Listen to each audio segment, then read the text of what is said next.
দীর্ঘ উত্তেজনা ও প্রাণঘাতী সংঘাতের পর অবশেষে লেবানন ফ্রন্টে পূর্ণাঙ্গ যুদ্ধবিরতিতে সম্মত হয়েছে ইসরায়েল ও হিজবুল্লাহ।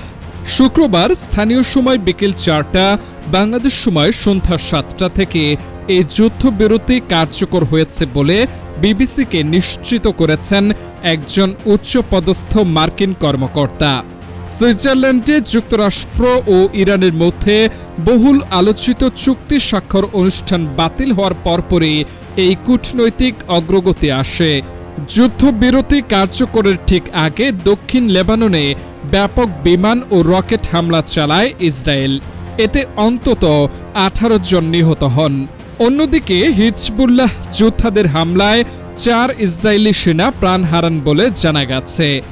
মার্কিন কর্মকর্তার ভাষ্য অনুযায়ী দিনের শুরুতে দুই পক্ষের মধ্যে তীব্র গোলাগুলি ও হামলার ঘটনা ঘটলেও যুক্তরাষ্ট্র ও কাতারের মধ্যস্থতায় এবং ইরানের প্রত্যক্ষ সহযোগিতায় শেষ পর্যন্ত যুদ্ধবিরতি চুক্তি সম্পন্ন হয়। বিশ্লেষকদের মতে লেবাননের সংঘাত বন্ধ হওয়া ছিল বৃহত্তর যুক্তরাষ্ট্র ইরান শান্তি উদ্যোগের অন্যতম প্রধান শর্ত।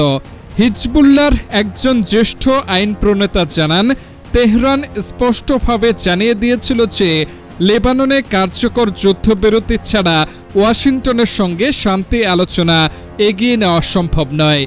এদিকে ইরানের পররাষ্ট্র মন্ত্রণালয়ের মুখপাত্র লেবাননে ইসরায়েলি হামলার জন্য যুক্তরাষ্ট্রকে দায়ী করেছেন।